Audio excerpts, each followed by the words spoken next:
Okay, hi.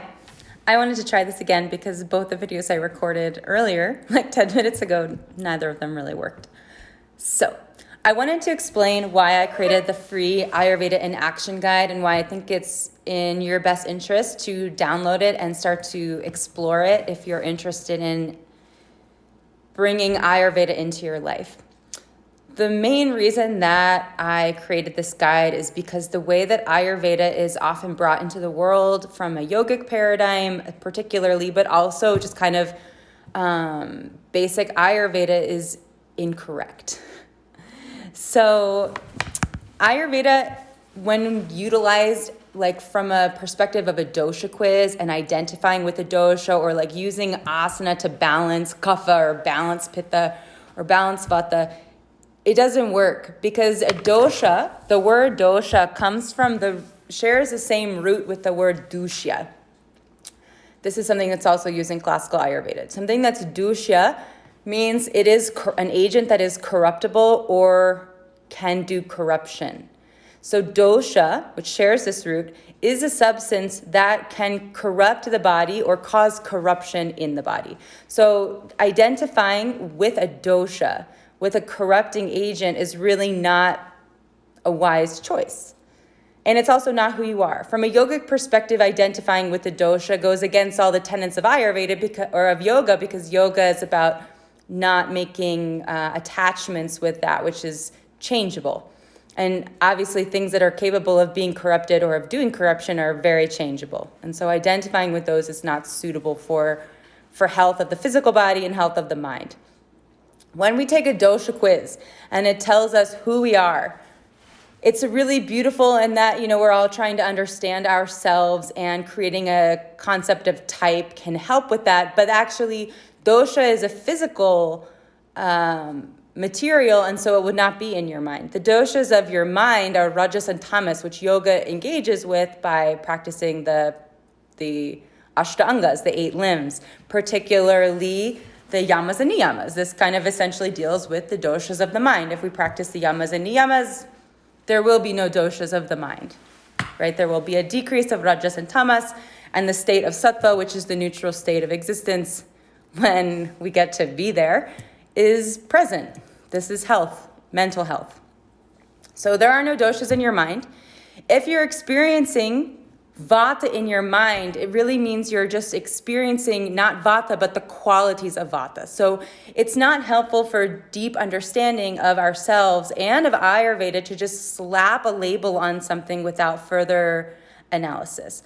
A dosha is a combination of qualities that are present, and when they're present together, create this experience that is vata-la, vata-like, or pitta-la, pitta-like, or kapha-la, kapha-like. So this is talked about in Charak Samhita Vimanasthana, I believe, chapter 6, but don't quote me on that. So this is where Charak, the creator of this text, is essentially saying you can never be a dosha, but you might be experiencing similarities to the dosha at the time of the experience. And what you're really noticing is that the gunas of vata are present, meaning the qualities of vata are present, and that's how you know they're there. There's dryness, there's roughness, there's mobility, things like this. There's coldness. These are all qualities of vata that let you know vata has increased in your body past the state of homeostasis. So we're all made of all 3 doshas, but sometimes because of life circumstance, because of age, because of the season of the year, because of the location on the planet where you live, you may be more likely to experience those gunas of one dosha or another. And it's not necessarily helpful to just identify with the dosha because our bodies are always in flux.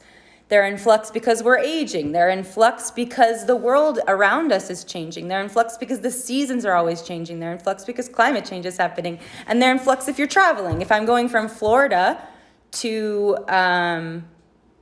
Maine, that's a very different situation in terms of environment. And so my body is going to behave differently. So if I've decided I am a vata person, and then I travel and I don't pay attention to the gunas, the qualities that are present in the place that I've traveled to, and how that's affected what I'm experiencing in my body, then I'm going to be likely creating more imbalance because I have labeled myself as such.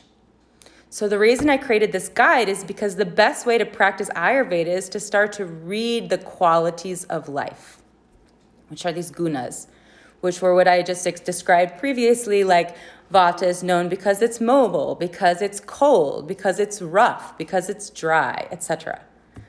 So when you can start to see through the lens of Ayurveda, you're more likely to remain balanced. You're more likely to be able to engage in this experience of homeostasis, which is dynamic, right? We're not just trying to commit to something and then walk a tightrope. We are trying to be in relationship with the environment, which is always in flux. Our body is always in flux. And how you can put language to that fluctuation is called quality. So it's a dance of quality. That is the practice of Ayurveda. So when you download the guide, what you'll be able to experience is how to start to put this language into action. And you can use the Ayurvedic terminology, and you can also understand how that Ayurvedic terminology is very similar to other descriptive adjectives. The reason this is important also is because if we're only looking at the world from a doshic lens, it's limited. I was saying this in the previous video that completely disappeared. But even if you are experiencing Vata and your friend is experiencing Vata, the odds of both of you experiencing Vata in the exact same way is like 0. Because you two are very different people. The metabolic makeup, the guna makeup of your body, the makeup of the qualities of your bodies are always going to be different. And so you probably aren't experiencing Vata in the same way. And so if you're both treating yourselves for Vata generically, you'll get a generic result. So Ayurveda is really, really about specificity. It's called the process of Visheshika, which is discrimination and understanding how things are different. By understanding how things are different, you will find a path of healing that's specific and dynamic for you without becoming attached to labels or one mode of thinking. So this is why I created the guide, because Ayurveda is about a language of seeing how the world is, how your environment is, and how it makes you feel, and then how to balance. So these two words one of them I mentioned, Vishesh means like differentiation, and Samanya means how things are similar. When you take in qualities that are the same as how you're feeling, this is called samanya, it creates more of the same experience. So if I'm cold and I take a cold drink, I will be colder. If I'm experiencing coldness in the body and I'm identifying it as vata, but I'm always drinking things from the refrigerator, I'm going to increase vata that way, even if I'm eating khichdi, right? Which is a whole other conversation. We want to make sure that we're not living by rote, why we're not living by some systemic kind of decision that you made a long time ago because it's quote unquote healthy. Remember that health is dynamic, and it becomes from being able to read your environment and assess your experience. So if you're experiencing coldness in the body, which you may or may not label as vata, because coldness could also be kapha, both are known by cold guna, by the cold quality, then what you really need to be taking is things that are hot. If vata, because that will decrease the experience, it will create differentiation in your experience with the substance that you're taking in. So when you're trying to change something, you need to use the opposite quality as opposed to the same quality. And this is what you'll be learning in this download when you download it. I'm trying to think if there's anything else I just wanted to cover there. So Ayurveda is a dynamic practice of reading the world and then responding in kind without creating an overarching label that will limit your ability to navigate the world the way it is, instead of something that's been decided. So if anyone's telling you to take a dosha test, run. If anyone's telling you that they can actually balance a dosha with asana, run, because you can't. You can balance prana with yoga asana and pranayama, if it's done correctly, and that can make you feel more balanced, but it's not going to engage with the doshas, which is the metabolic capacity of your body, which doesn't change in a 45-minute to an hour and a half asana practice. You change dosha with lifestyle and diet ongoing. It's about living in rhythm. So yoga can definitely make you live more rhythmically, because rhythmic yoga, when it's not too fast or not too chaotic or not too much going on at one time, can obviously do that. But also you can use any substance that's good for you to create imbalance. So you can use yoga asana absolutely to create imbalance. You can use pranayama to create imbalance, and you can use meditation to create imbalance, right? It's how you do it and what qualities you put into action. And so this is why I titled the guide Ayurveda in Action, because it will teach you how to put these qualities in action in your life. Oh, question. Is that how cold shows works with anxiety on the body? Yeah, exactly. Because a lot of times when we have anxiety, we have goosebumps, right? And we feel like a shaking. And because cold has an action, which is to cause stamban, which is to cause contraction in the body. This is why when we're nervous, sometimes our teeth chatter, our body gets really tight, we make a fist, we clench our teeth. This is all an experience of stamban, of shita guna, of cold quality in the body. So if you really want to play with Ayurveda, and if you really want to bring it into your life, you have to learn the gunas. There is no reason to learn the doshas. There is only the reason to learn the gunas. If you learn the qualities, you will understand the doshas, which are dynamic.